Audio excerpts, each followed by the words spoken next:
তো আমাদের ভালো লাগে বলেই তো করি। আমাদের যদি ভালো না লাগতো করতাম না। তো ভালো লাগা থেকে ভালোবাসা জন্মায়, তারপর যে কোনো কাজ করি। আমার বাড়িতে অনেক কুকুর অনেক বেড়াল আছে, তাদেরকে আমি নিত্য খেতে দিই। ধরুন প্রায় 15-20টা বেড়াল, এবং তাদের খাবারের আমাকে সংস্থান করতে হয়। তারপর বাইরের বেড়াল আছে, তাদের ব্যবস্থা করতে হয়। তো সেগুলো হচ্ছে আমার ডেলি রুটিন, ডেলি ওয়ার্কের মধ্যে বলতে পারবেন। সেগুলো আমি করতে থাকি এবং আমি করেও যাব যতদিন বাঁচব, যতদিন আমাকে গপু করাবে। তো সেরকমই হচ্ছে কিছু, ধরুন এরকম কিছু মানুষ আছেন, এদের পাশে মনে হয় দাঁড়ানোর দরকার। আমার সীমিত ক্ষমতা, আমার শারীরিক ক্ষমতাও খুব সীমিত, আমার আর্থিক ক্ষমতা তো আরও সীমিত। তার মধ্যে চেষ্টা করি কিছু কাজ করার। এরমই কালকে আমাদের যাদবপুরে শ্রীকৃষ্ণর সামনে একজন বৃদ্ধা, তার দুটো চোখও অন্ধ, তাকে আমি কিছু খাবার দাবার দিয়েছিলাম এবং আমি কিছু আমার বাড়িতে কাপড় ধুতি গামছা গিয়ে তাকে দিয়েছি। সেটা নিয়ে দেখিয়ে দিয়ে আমি বলেছি যে এনার পাশে আপনারা দাঁড়াবেন। সেটা নিয়ে ফেসবুকে আমাকে অনেকে অনেক কথা বলেছেন, আপনি বেশি ভাটাচ্ছেন, বেশি দেখাচ্ছেন। তো এবারে আমার যে কথাটা বলার, যে দেখুন আমরা এত অসহিষ্ণু কেন? আমরা যাকে জানি না, যাকে চিনি না, তার সম্বন্ধে এরকম দুমদাম খারাপ কথা বলে দিই কেন? এটা তো ঠিক না। এই যে দুমদাম করে খারাপ কথা বলা, বা এত জ্বালা সারাক্ষণ লোকের নামে বলা, লোককে অভিশাপ দেওয়া, লোককে খারাপ কথা বলা, এটা এত হিংসার মনোভাব কেন? তো এই যাদের মনে এত হিংসা, এত জ্বালা, দেখুন না পাওয়ার সকলের মধ্যে আছে। কেউ বলতে পারবে না আমি একদম সব কিছু পেয়ে বসে আছি। না, আম্বানিরও দেখুন তারও না পাওয়া আছে, মনে হচ্ছে সব। বা একটা সাধারণ মানুষ দেখুন তারও না পাওয়া আছে। তা কোনো মানুষের যদি না পাওয়া থাকে, তাহলে সে কি অপরের ওপর তার বিষটা উগড়াবে? কখনো না।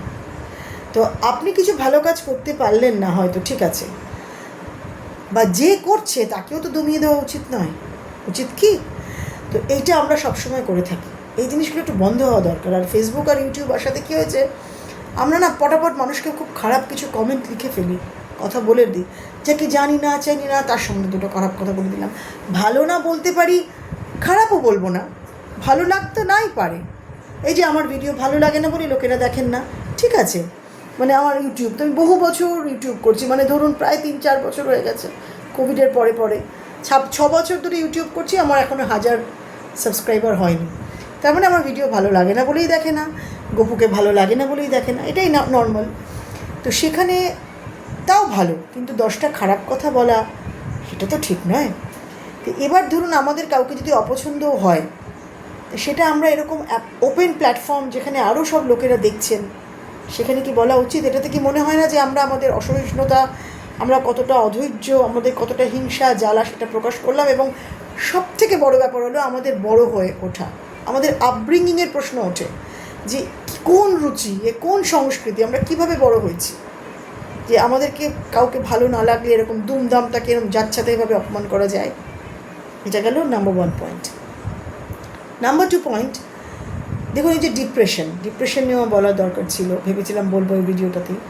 আমরা যখন ক্রমাগত কাউকে কোনার দিকে ঠেলতে থাকি, ক্রমাগত কারোর সাথে অপমান করছি, বাজে কথা বলছি, দুধদার করে যা নয় তাই বলে যাচ্ছি, এগুলোর থেকে না মানুষের মনের মধ্যে একটা বিরূপভাবে সৃষ্টি হয় যে আমাকে কেন সবাই ইগনোর করছে, আমাকে কেন সবাই আঘাত করছে, আমাকে কেন সবাই ঠেলে ফেলে দিচ্ছে। দেখুন মন খারাপ আর মনের অসুখ কিন্তু এক নয়। মন খারাপ আপনার এখন আছে, কিছুক্ষণ বাদে আপনার মন ভালোও হয়ে যেতে পারে। আপনি ভালো গান শুনলেন, ভালো কিছু খেলেন, বা একটু সাজলেন, বা একটু গল্পের বই পড়লেন, বা যাদের টাকা আছে ঘুরতে বেরিয়ে গেলেন, তখন কিন্তু মন ভালো হয়ে যায়। কিন্তু মনের অসুখ হচ্ছে দীর্ঘমেয়াদী। এটা হচ্ছে অনেক দিন ধরে চলতে মনটা খারাপ হয় এবং তার থেকে ডিপ্রেশন হয়। ডিপ্রেশন যদি অধিকতর হতে থাকে, তখন মানুষ অনেক সময় সুইসাইডও করে ফেলে, কারণ তার ভালো লাগে না আর বাঁচতে। এটা যেন না হয়। বাঁচার ইচ্ছে হারাবেন না, প্রতি মুহূর্তে বাঁচার চেষ্টা করবেন, কারণ সবসময় মনে করতে হবে যে আমাদের থেকেও অনেক খারাপ আছে। সত্যিই তাই। আমি যখনই খুব দুর্বল হয়ে যাই, যখনই ভীষণ খারাপ লাগে, আমি তো মনে করি আমার প্রত্যেকটা, আজকেও পড়িয়ে এসে মাসিকে বললাম, আমার মাসি আমার সাথেই থাকেন, উনি আমাকে বড় করেছেন, যে জানো তো মনে হয় যে আমাকে চালিত করছেন তিনি। আমার দাদু বলতেন ঈশ্বরের ইচ্ছে ছাড়া গাছের একটা পাতাও নড়ে না। একদম ঠিক। ভালো মন্দ যেটাই হচ্ছে, এটা হচ্ছে তার ওপর, সম্পূর্ণ তার ওপর। তো যখন তারই ওপর সব কিছু নির্ভরশীল, তাহলে আমি কেন শুধু মিছামিছি কষ্ট পাবো বলুন তো? আমাকে যেটা করতে হবে, আমাকে ভালো থাকার একটা উপায় বার করতে হবে। নাচ করতে পারেন করুন, গান করতে পারেন করুন, গাছ লাগাতে ভালো লাগে করুন, খেতে ইচ্ছে হয়, অনেক অর্থ না থাকলে অল্প অল্প খাবারই নিজে বানিয়ে খান, বা যদি কিনতে হয় করুন, সাজুন। সবসময় মনে করবেন ওই 4টে লোক কী বলবে তাই জন্য বাবা এটা করবো না। ওই 4টে লোক আপনার দুঃখে দেখবে?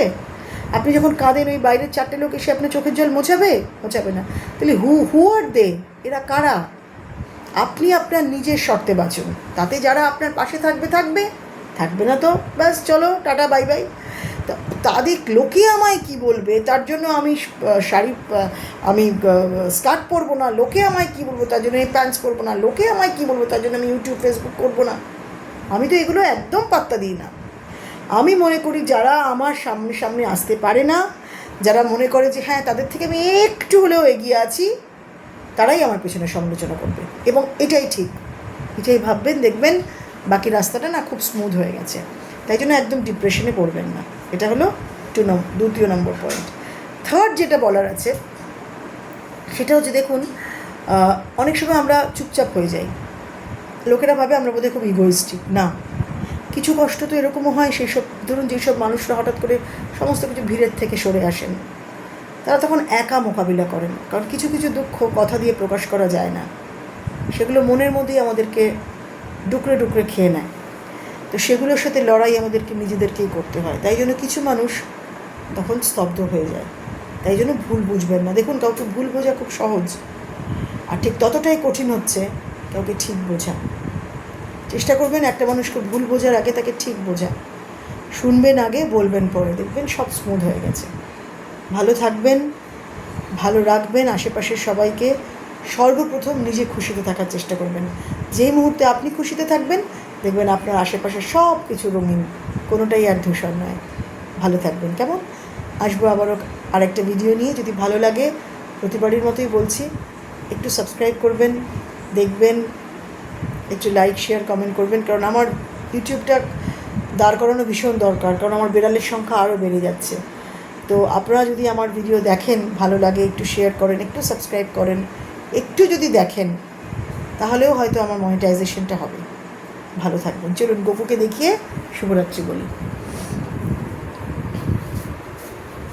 গপু, সবাইকে অনেক আদর জানিয়ে দাও, সবাইকে অনেক ভালোবাসা দাও, বলো সবাই ভালো থেকো, সবাই আমাকে অনেক অনেক আদর দিও। ঠিক আছে? সবাইকে বলে দাও। ভালো থাকবেন সবাই। শেষ করলাম আমার ভিডিওটা আজকে এখানেই।